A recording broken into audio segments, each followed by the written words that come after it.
Bienvenue, je vous invite à découvrir l'aventure de Kara, un jeune homme né dans un désert aride et dont le rêve devient une source d'inspiration pour une foi inébranlable et une agriculture respectueuse de l'environnement. Abonnez-vous pour explorer plus de transformation écologique et de développement personnel. Merci et bon visionnage. Autrefois, les vastes étendues d'un désert aujourd'hui aride étaient tapissées d'une verdure exceptionnelle, bercées par le chant des rivières et le murmure des brises chargées d'humidité. C'est dans ce contraste poignant, un désert qui n'avait pas toujours connu la sécheresse, que Kara vint au monde sous un soleil implacable, juste après que les pluies eurent déserté cette terre. Fils unique d'un humble cultivateur, il était le dernier héritier d'une lignée autrefois prospère de fermiers. Depuis sa naissance, la pluie ne tombait que sporadiquement, une fois tous les 5 ans, et pas une goutte de plus. Cette nouvelle réalité transformait chaque journée en une lutte incessante, non seulement pour cultiver ce qui pouvait l'être, mais aussi pour maintenir vivantes les histoires et les espoirs d'un passé révolu. Kara grandit en écoutant son père raconter avec nostalgie les jours de jadis, lorsque les terres étaient si fertiles que les grains semés le matin pouvaient être récoltés le soir. Les soirs étaient empreints de cette magie des récits anciens, où son père, à la lueur vacillante d'une lampe à huile, lui parlait des pluies abondantes qui bénissaient autrefois leur sol. Animé d'une foi inébranlable et d'un esprit agile, il priait chaque soir pour un retour à ses jours de gloire. Il ne souhaitait rien de plus que de prouver qu'il pouvait exceller en agriculture, honorant ainsi l'héritage de ses ancêtres et rendant à sa terre la vie qu'elle avait jadis connue. Chaque grain de sable, chaque pierre chaude sous ses pieds nus, chaque vent qui soufflait à travers les plaines, stériles, tout lui rappelait ce désir brûlant de voir la terre renaître. C'est dans ce contexte que Kara, porté par ses rêves et les histoires de son père, se préparait à un voyage qui pourrait non seulement changer sa vie, mais aussi restaurer l'espoir de sa communauté. Un matin, où le soleil peinait à percer les voiles de sable soulevés par le vent, Kara rencontra un groupe de bergers nomades. Ces voyageurs, familiers des terres lointaines, étaient de passage pour trouver des pâturages pour leurs bêtes. Intrigués par leur connaissance des régions que l'eau n'avait pas abandonnées, Kara leur offrit l'hospitalité en échange de leurs histoires. Autour d'un feu crépitant, il leur partagea son rêve de retrouver une terre nourricière. Ému par la détermination et la foi de ce jeune homme, les bergers lui parlèrent d'une région éloignée où l'eau abondait encore. Ils décrivirent des vallées généreuses, des rivières merveilleuses et des forêts denses où la rosée matinale perpétuait la fraîcheur de l'air.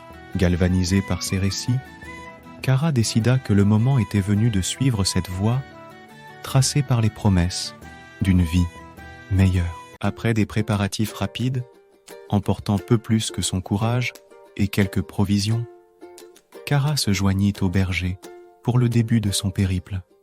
Ils voyagèrent à travers des terrains ardus, escaladant des montagnes rocheuses et traversant des vallées où les rivières étaient devenues de simples filets d'eau.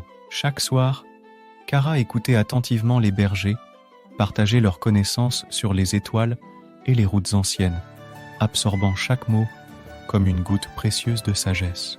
Finalement, après plusieurs semaines de voyage, ils atteignirent la terre promise. C'était un paysage qui contrastait vivement avec le désert qu'il avait quitté.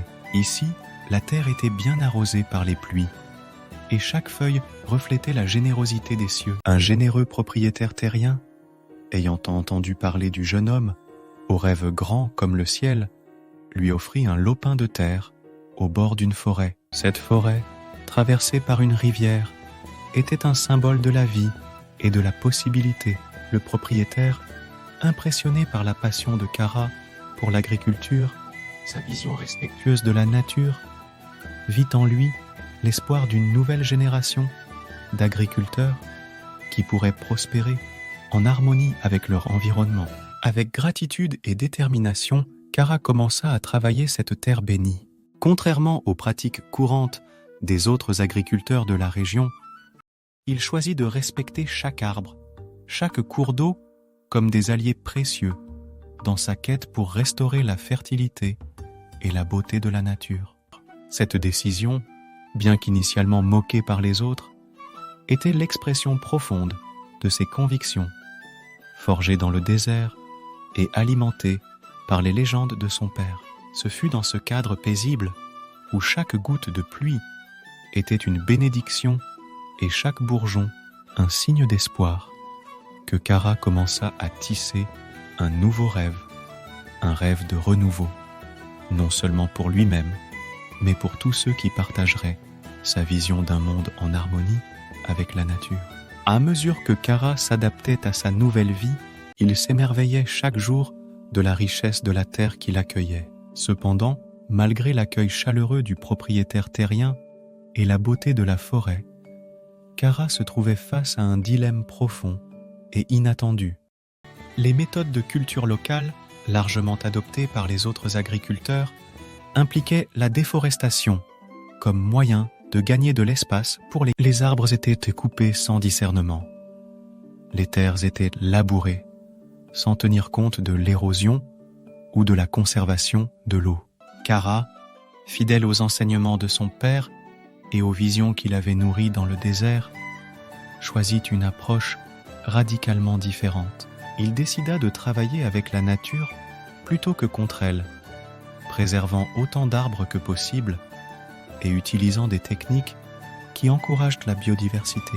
Il pratiquait l'agriculture sous les arbres, utilisant leurs ombres pour protéger les plantes sensibles et leurs racines pour aider à maintenir l'humidité du sol. Cette décision ne fut pas bien accueillie par les autres agriculteurs. Ils voyaient en Kara un étranger qui non seulement remettait en question leurs méthodes éprouvées, mais semblait aussi réussir là où eux luttaient. Ils commencèrent à le ridiculiser, le surnommant « le fou ». Pendant ce temps, Kara continuait son travail acharné, jour après jour, sous le couvert rafraîchissant des arbres. Sa parcelle était une mosaïque de verdure, où légumes et arbres fruitiers coexistaient en harmonie. Il observait et apprenait de la forêt elle-même. Comment elle retenait l'eau, enrichissait le sol et offrait refuge et nourriture à une multitude d'espèces animales et insectes. Au fur et à mesure que les saisons passaient, les effets de la déforestation commencèrent à se faire sentir sur les terres des autres agriculteurs. Les pluies, bien que fréquentes, ruisselaient rapidement sur les surfaces dénudées, emportant la terre fertile et ne laissant derrière elle que la roche et le sol appauvri. Les rivières, jadis abondantes et claires, commençaient à tarir, leur flux diminuant après chaque saison de pluie. Cependant, la parcelle de Kara avait un aspect différent. La rivière qui bordait sa terre continuait à couler avec vigueur, alimentée par les pluies qui s'infiltraient lentement à travers le sol forestier bien préservé. Les arbres, que les autres avaient considérés comme des obstacles, se révélaient être des alliés précieux, maintenant l'humidité, offrant de l'ombre et aidant à créer un microclimat qui défiait la sécheresse que les autres terres commençaient à subir. La juxtaposition de ces réalités mena à une prise de conscience au sein de la communauté agricole. Les moqueries cessèrent graduellement, alors que les effets néfastes de leurs propres pratiques devenaient évidents et que le succès de Kara ne pouvait plus être ignoré. Ce qui avait commencé comme un conflit entre un homme et sa communauté se transformait lentement en une leçon de vie et de survie, prouvant que les méthodes respectueuses de l'environnement de Kara n'étaient pas seulement viables, mais nécessaires pour l'avenir de la culture dans cette région bénie par les eaux. De moquer à glorifier, Kara devint un héros local et un symbole de prospérité durable. Son histoire souligne l'importance de la persévérance, de l'innovation et du respect de l'environnement. Elle montre que les idées les plus révolutionnaires sont souvent celles qui reconnectent l'homme a ses racines connaturelles. Le voyage de Kara est un puissant rappel que, même dans les environnements les plus arides, la foi en ses convictions et un profond respect pour la terre peuvent faire éclore des miracles. Et voilà. Nous espérons que cette vidéo vous a plu autant qu'à nous. Si c'est le cas, n'oubliez pas de nous soutenir en vous abonnant à notre chaîne et en appuyant sur le bouton j'aime juste en dessous. Votre engagement est ce qui nous motive à continuer à créer du contenu de qualité pour vous. De plus, si vous avez des suggestions pour des vidéos futures ou des commentaires à partager, n'hésitez pas à les laisser dans la section des commentaires ci-dessous. Nous adorons entendre vos retours. Enfin, assurez-vous de vous abonner et d'activer les notifications pour ne jamais manquer nos prochaines vidéos. Merci encore pour votre soutien continu. À bientôt pour de nouvelles aventures sur notre chaîne.